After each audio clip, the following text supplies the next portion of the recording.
வணக்கம். ஃபிலோஃபியான்ஸ் டியூப்பில் அடைச்சிக்கிட்டு இருக்கிற அந்த பிளாக்கை பற்றி தான் அதிகம் நிறைய பெண்கள் கேட்குறாங்க. இது நிறைய ஹார்மோனல் இம்பேலன்ஸு இதில் ஒரு முக்கியமான ஒரு விஷயமாக பார்க்கப்படுது. எதாக இருப்பினும் இப்போ நான் சொல்லக்கூடிய ஒரு கஷாயம் அது ஹார்மோனல் இம்பேலன்ஸுக்கும் ரொம்ப ஒரு ஏற்ற ஒரு விஷயமாக இருந்து ஃபிலோஃபியான் டியூப்பில் ஏற்படக்கூடிய பிளாக்கு, அதுவும் இந்த பிளாக்கில் பார்த்தீங்கன்னா இது ஸ்கேர் அதிகமாக ஃபார்ம் ஆகி ஃபுல்லாகவே அடைச்சிரும். இந்த மாதிரி டெட் செல்ஸு, அந்த ஸ்கேர்ன்றது ஒரு டைப் டெட் செல் தான். அந்த மாதிரி ஒரு டெட் செல்ஸு நிறைய பிளாக்கேஜ் ஆகி ஒரு இன்ஃப்ளமேஷன் ஃபார்ம் ஆகி உள்ளுக்குள்ளே ஒரு விதமான ஒரு நீர், அதாவது அந்த நீரே உங்களுக்கு ஒரு ஆசிட் மாதிரி ஃபார்ம் ஆகி அது ரிட்டென்ஷன் ஆகி அது ஓம்பில் கூட ஒரு இன்ஃபெக்ஷன் ஏற்படுத்தி ஒரு பெயின் மாதிரி கூட வரும்.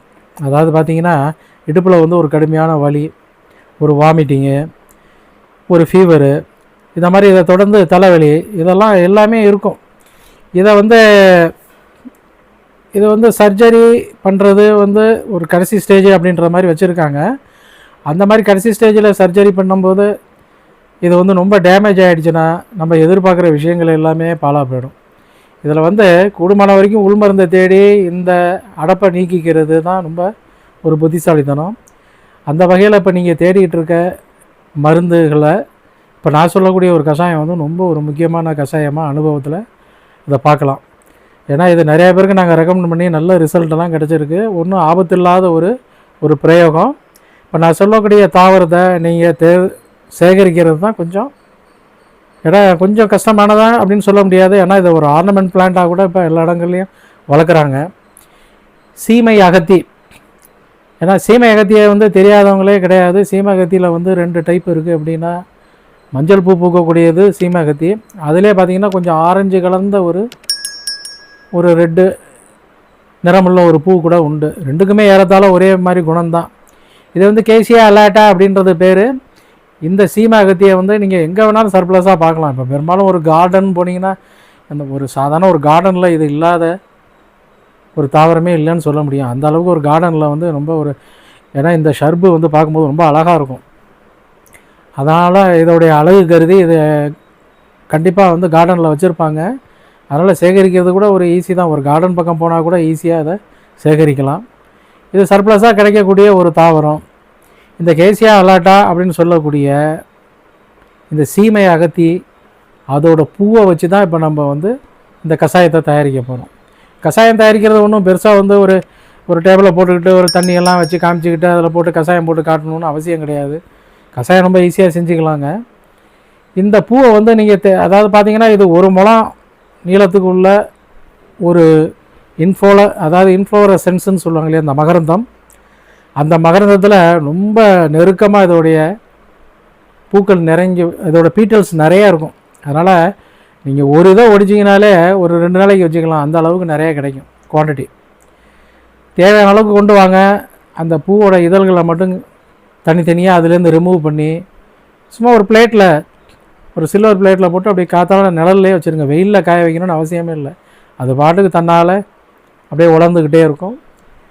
மற்ற சாமான்கள்லாம் ரெடி பண்ணிக்கிட்டு கஷாயம் போட்டு நீங்கள் குடிக்க வேண்டியது தான். நீங்கள் வாரத்தில் ஒரு 5 நாள் குடித்தா கூட போதுமானது. இல்லை ஒரு 4 நாள் குடித்தா கூட போதுமானது. தினமும் சாப்பிட்ணுன்னு அவசியம் இல்லை. தினமும் சாப்பிட்டா இதோட மதிப்பு ரொம்ப அதிகம்தான். இதை எப்படி கஷாயம் போட்டுக்கலான்னு சொல்கிறேன். ஒரு தேவையான அளவுக்கு ஒரு 1/2 லிட்டர்னு வச்சுங்க. ஒரு 1/2 லிட்டரு தண்ணியை ஒரு சில்வர் பாத்திரத்தில் எடுத்துக்கங்க. முதல் நாள் ராத்திரியே இந்த பூவோட இதழ்களை ஒரு கைப்பிடி அளவுக்கு போட்டுருங்க. ஒன்றும் நசுக்கணுன்னு அவசியம் இல்லை. குடும்பம் வரைக்கும் வேணால் ஒரு சிசரால் நல்லா பொடியாக கட் பண்ணி வேணால் அந்த தண்ணியில் போட்டுருங்க. போட்டுட்டு நம்ம தினமும் உணவில் சேர்க்கக்கூடிய சோம்பு, அதாவது பெருஞ்சீரகம்னு சொல்லக்கூடிய சோம்பு 1 ஸ்பூன் அளவுக்கு போட்டுருங்க.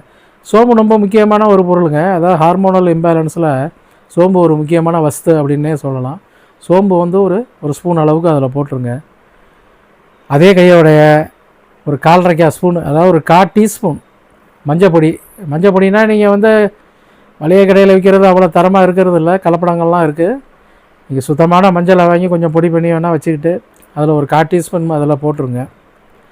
மஞ்சளை போட்ட மாதிரியே ஒரு சின்ன இஞ்சி துண்டின்னு நசுக்கி அதில் போட்டுருங்க.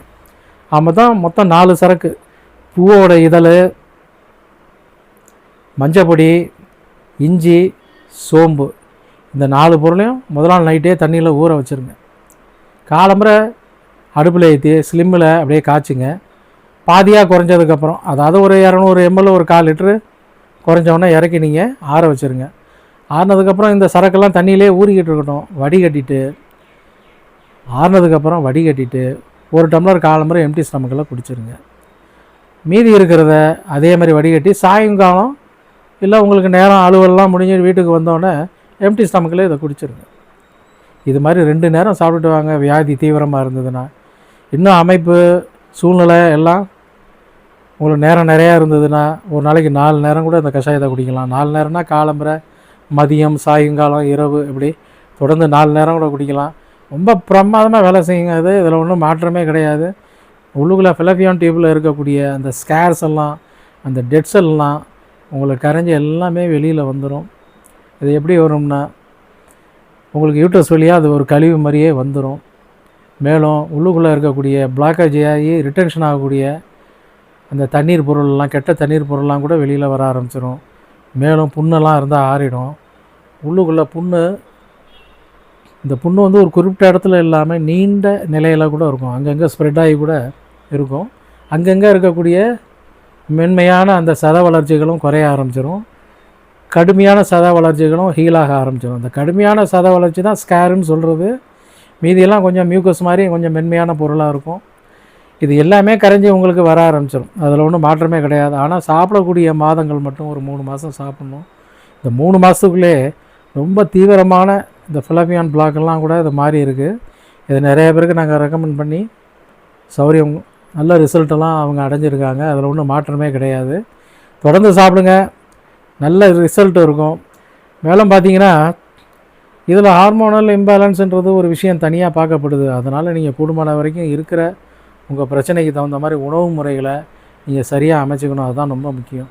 குறிப்பாக உணவுகளை தவிர்க்கிறது ரொம்ப நல்லது. இனிப்பு பொருள்லாம் கொஞ்சம் இந்த ஸ்வீட்டெல்லாம் அவாய்ட் பண்ணுங்கள். பழங்கள் நிறையா சாப்பிடுங்க. பழங்கள் உள்ள இனிப்பு ஒன்றும் பண்ணாது. தனி ஸ்வீட்டாக எதுவும் அதிகமாக சாப்பிட வேணாம். நெய், வெண்ணெயெல்லாம் கொஞ்சம் அவாய்ட் பண்ணுங்கள். மேலும் சப்ஸ்கிரைப் பண்ணாதவங்க தயவுசெய்து சப்ஸ்கிரைப் பண்ணுங்கள். நன்றி, வணக்கம்.